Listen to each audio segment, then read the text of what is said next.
Hey everyone, I know it's been a little while since I've come on and talked a little bit. Unfortunately, this is kind of an ad for next week because I fully intend to make this video.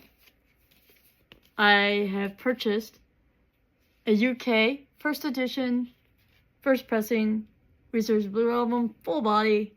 I was absolutely ecstatic at the price I found this at.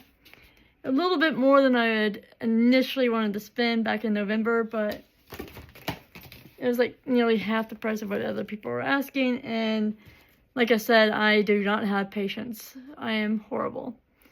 So, besides that, I want to come back with a video for that, just sort of talk about sound quality wise, the fact that it's pretty good, but we'll kind of compare it to the Target one. Now, I also want to talk about why Weezer's Blue Album, to me, I think is one of the perfect albums in my collection. I have another one in there that I instantly thought of as a perfect album. So, anyways, I found this blog as I was doing research on another subject for the channel. And this guy was sort of into jazz, and, people that are into, like, jazz and blues, they're like, is this album unique? Is this album timeless? And I kind of got hung up on unique and timeless, because I kind of feel like maybe there is quite possibly two ways of thinking of looking at that. You could say something's timeless, as in, like,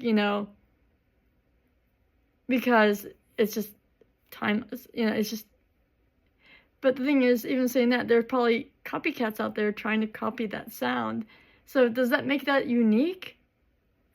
It seems like it's a catch-22 type thing. But I also thought that timeless could be like the way a generation would look at an album. And the point being is that with the Blue Album, I think it's good all the way through. I think it hits point for point strength from one song to the next. The only low point that I get just because it's been overplayed is Buddy Holly. It's just been overplayed for me. It doesn't mean that's a bad song. It just means that I've heard it enough. But that doesn't mean I won't listen to it if I'm listening to the album. I mean, of course I will. It's a good song. It's just, it wouldn't be my pick of where to start. But I still get excited if I hear it. So, yeah. And then I want to kind of go into the 8 criteria that this guy had put together. And I mean, I thought to myself, I'm overthinking the whole, is it unique or is it timeless? It's a personal opinion. And I feel like Weezer is one of those bands that you either love or you hate kind of thing. And it doesn't mean anything against Weezer, of course, because it's a whole, I think that sort of goes for all garage bands, and so that, like that. And there were 2 bands that kind of came out in the 90s that kind of fit garage rock, the same as like Weezer did for me. And that's Semisonic. And there's one that I just started listening to I hadn't heard of back then, called Made to Spill. Now, those bands sort of kind of mesh right in there with the same kind of sound that Weezer to me has, although Weezer's sound is still quite unique, just because of the conceptual idea that Rivers had for the Blue Album. So, I mean, does that make that unique? And Weezer the band itself has a unique sound too that they've stuck to. So I've heard through other fans, and I've kind of listened to, but like I said, I was more of a Blue Album fan for the past 30 years, and then when the anniversary came up and the anniversary release happened, I kind of went back and started listening to Weezer a bit more, because it's like, yeah, I love that Blue Album by Weezer, but I know of Beverly Hills, I know of Hash Pipe. Those were good songs, but I never went and bought the album with those songs on it. Now, I did go through about 20 years of sort of like losing myself to the taste of like my ex-husband's music, and then sort of just not caring and being lazy, just getting the music whatever way I could. And then just recently I started really letting that side of my music lover personality come out. So I've fallen into that pit where I've gone, you know, the one album that sticks out from the 90s for me is this album.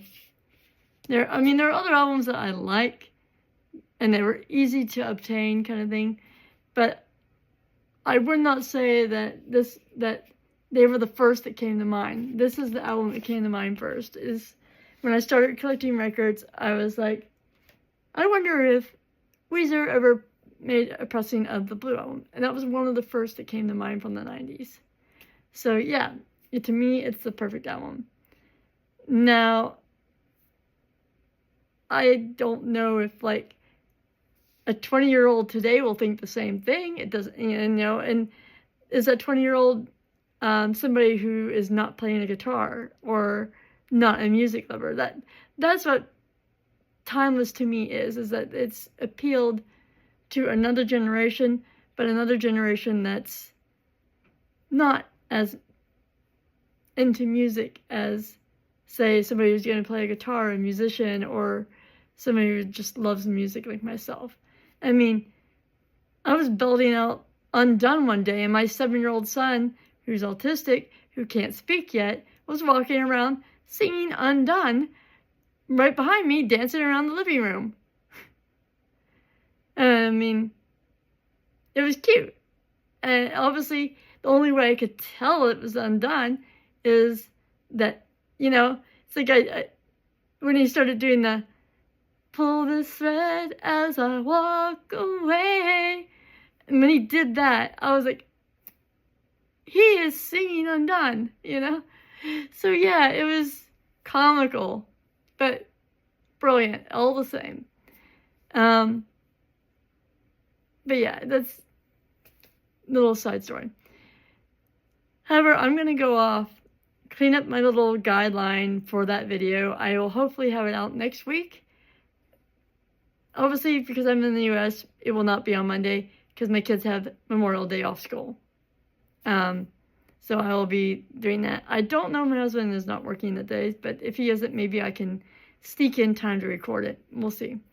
But I'll probably have that video out by Tuesday. And I hope everybody has a nice weekend. Those that are in the U.S., have a great Memorial Day. Enjoy it with your family. Enjoy cookouts or whatever you plan to do. Hopefully it doesn't get rained out. See you guys next Tuesday at the latest. And have a great weekend. Please like and subscribe. Bye.